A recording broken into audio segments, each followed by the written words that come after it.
Welcome back to our Stories Quick. Today, I will talk about a drama mystery sci-fi film from 2013 titled Coherence. Spoilers ahead. Watch out and take care. The movie begins with a young woman, Emily, talking to her boyfriend, Kevin, on her way to a get-together at her friend Lee's house. Suddenly, the phone's signal is lost, after which Emily hears a glass cracking sound. It turns out that the phone's screen is broken, and nothing seems to justify this unusual incident. This makes sense when Emily learns from the news that the comet can do things like the one she has just experienced. When Beth, Mike, and his wife Lee learn about the comet and its consequences on Em's phone, they laugh away the theory and begin to tell Emily something that she might not want to listen to. Beth reveals to her that their friend Amir is bringing Laurie, Kevin's ex-girlfriend, to the dinner. Thinking that Emily might get worried, Beth offers her a concoction to help with her anxiety, but it seems Emily doesn't have a problem with the ongoing situation. As they talk, Em's boyfriend, Kevin, and Beth's husband, Hugh, join the dinner party, where Kevin learns that Laurie is coming too. When Kevin asks Emily if she'd like to accompany him on a 4-month business trip to Vietnam, Emily declines because she isn't sure if she can stay for even 1 month. Their conversation is interrupted by Amir and Laurie's presence, after which all late friends sit together for a fancy dinner. During the dinner, Emily informs her friends what she learned about Miller's comet on Wikipedia. In 1923, in Finland, Miller's comet affected the people. After it passed, people would get lost or end up in the wrong home. Some began to forget things, while others couldn't understand where they were. One of Miller's comet's horrifying stories was that a woman called the police and said, "The man in my house is not my husband because I killed him yesterday." As the man was standing right in front of everyone, the cops couldn't arrest the woman. While everybody is having a great time, we get a weird vibe from Laurie, who intentionally makes fun of Emily and her failed dancing career. As they all talk, Hugh tells everybody that his phone's screen has cracked out of nowhere, freaking out Emily, who has faced the same issue. Nobody's phone is working, and even the internet is down. Hugh reveals how he got a call from his brother, Brian, a theoretical physicist who was sure that the comet might affect something. Suddenly, there is a power outage, compelling everyone to bring candles and blue neon sticks for light. The whole neighborhood is out of power except for a house about 2 blocks up, which is completely lit up. In utter confusion, the friends head outside, where they witness a comet in the sky. Returning inside the house, they are shocked to see that glass is broken, and no one remembers it being knocked over. While some of them, including Hugh, think something strange is happening, the others find it completely normal. To follow his brother's advice, Hugh and Amir decide to reach out to the lit-up house so they can get a phone connection to call Brain. On the other hand, Emily tells another story about the Tunguska event, when a meteor or comet entered the atmosphere over Siberia and exploded over Earth. It didn't touch Earth, but the force of that explosion flattened trees for hundreds of miles and killed about 1 to 2 people. While the friends are discussing their views on the event, someone bangs at the door, scaring the hell out of everybody. To see what's going on, Kevin takes out a baseball bat and peeks outside the house, but he finds nothing suspicious. The power is back, but Beth is still worried about her husband, who should have returned by now. Suddenly, the doorbell rings, and Hugh and Amir are outside. Hugh is injured, while Amir has a metal box in his hand. When the friends ask what happened, Amir unfolds how he heard noises from Hugh and saw him putting down the metal box and running away. However, Hugh doesn't remember doing anything like this. But whatever he has seen there, he doesn't want to share. Infuriated at Amir for taking the box, Hugh instructs him to return it. Out of curiosity, Kevin opens the box and finds a ping-pong paddle and an envelope. The strangeness of the whole night begins to unfold when Laurie opens the envelope and finds the friends' pictures with numbers written on the back. Scared and confused at the same time, the friends once again ask Hugh what he saw, to which Hugh reveals that he witnessed from a window a table with wine glasses and candles, and a dinner set for 8 people. When no one answered the front door, he knocked at the side door but got no response. Everybody thinks Hugh is pulling some kind of a joke because the side of their house was banged instead of the ones 2 blocks away. Hugh knew that no one would believe him, which is why he didn't answer their queries for the first time. Without wasting further time, Hugh decides to revisit the house to get access to their phone. As no one is there, Hugh plans to write a letter so whenever the house owners return, they will get the message. While Hugh is writing the note, Laurie witnesses someone outside the house. When the big guy disappears, Kevin looks outside and finds the same letter that Hugh has finished writing.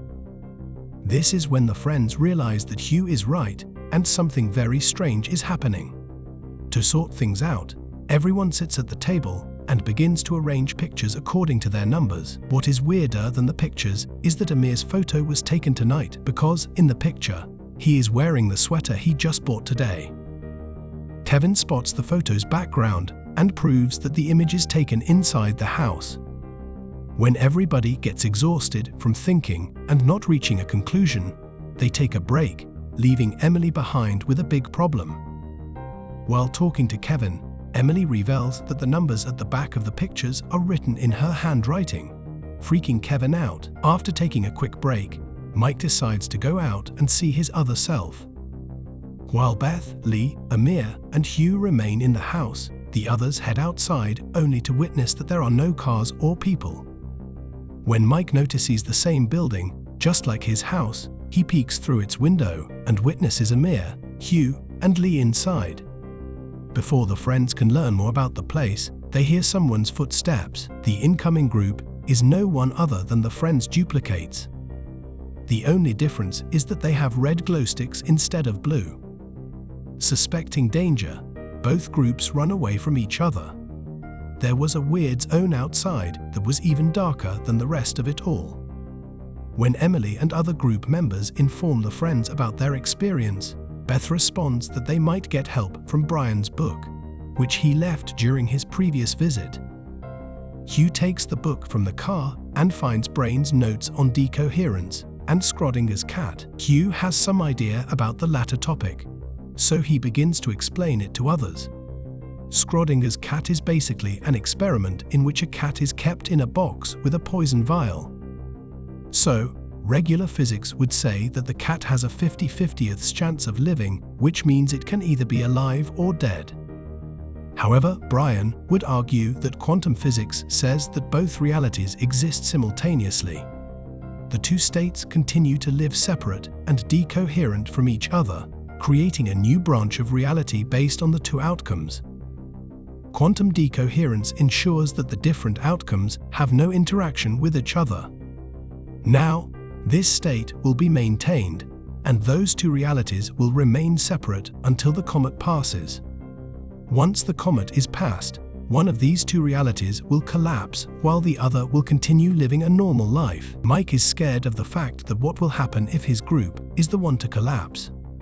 So, he devises a plan to kill the other group, so there is a 100% chance of their survival. Suddenly, Kevin gets the idea of stealing the other group's book. If they wouldn't learn about decoherence, they would never consider harming their alternate self. Hearing the idea, Mike instructs Hugh to give him his car keys, but Hugh is afraid that he might mess things up. As the friends are talking, Mike takes Kevin to the corner of the room and puts an idea on the table that will prevent their other selves from getting the book from the car. He plans to blackmail his other self with a secret note he only knows about. In this way, Mike's alternate self will understand that it is him, and he will stop others from taking the book out of the car. Kevin rejects the idea, but it doesn't seem that Mike will back off his plan. When Emily asks Beth if she has drugged them with her concoction, a conflict starts between them that ends with Emily apologizing to Beth for an inappropriate question. While standing in the kitchen, Emily feels she has already seen Beth questioning Lee about her vase. Then why is she asking again? On the other hand, we learn that Amir and Hugh do not belong to this reality. It turns out that when they both left the house to call Brain, what returned was Amir and Hugh from the other reality. As they learn about the book and the consequences of getting collapsed, they decide to return to the reality where they belong. Before they go, they are interrupted by Mike, who has returned from the other house and has dropped the letter against Kevin's instructions. While Kevin and Mike are arguing, Amir and Hugh escape the house with the book, boxes, and notes. When the friends notice that their most important clues are missing, they ultimately think that Amir and Hugh might have taken them, but they can't accuse someone without proof. Assuming that the people from the other house might have stolen their notes and pictures, Emily gets the idea to make similar clues before they get played by others again. While Emily is cutting the photos and putting numbers on them, we see Kevin getting too close to Laurie, which is somehow witnessed by Beth. Before Emily can ask Kevin about what happened, the power goes out, compelling the friends to light up candles again. After hearing a glass smashing sound, everybody heads outside to see what's happening. Emily gets into her car and puts on the ring Kevin gave her at a party. She is approached by Kevin, who shows her love for Emily by saying that he still remembers that lovely day. When Emily inquires about Laurie, Kevin reveals that he doesn't feel anything for her and that they are good. Soon, Emily realizes that this is not the Kevin of her reality because he doesn't know that everybody is checking on the window of Hugh's car. Scared about the whole situation, Emily returns to the house, where she once again shows Kevin the ring. However, this time, it doesn't feel like Kevin appreciates her presence. Suddenly, Laurie witnesses some guys approaching their house. It turns out that they are this reality's Amir and Hugh, who have the book and are excited to tell their friends what they have learned from the other house where they went to call Brain. When Hugh first saw the replica of their home and friends, he got startled and fell on the ground, hitting his head and causing it to bleed. Now it is clear that Hugh and Amir are not the ones who just stole the book and other clues. However, the group hasn't thought it through. Seeing the blue sticks in their hands, the friends have admitted that they belong here. When Amir and Hugh unfold that they also received 2 letters, but they never delivered them anywhere, the friends come to the conclusion that there are more realities than simply 2. To avoid getting mixed with the other realities, they decide to mark their presence using the technique of the picture originally used by their other alternate selves. While writing down the numbers, Emily realizes that only Beth and Lee know their correct number from the first box, which means they are the only ones who belong to this reality while the others are visitors. While talking to Mike, Emily reveals that when they leave the house and enter a dark region, they swap from one home to another with no chance of ever returning to their original place.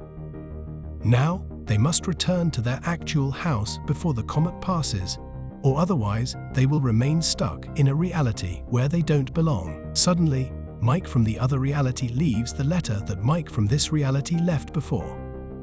When Hugh learns about it, he is enraged to know the secret that there was something between Beth and Mike 12 years ago.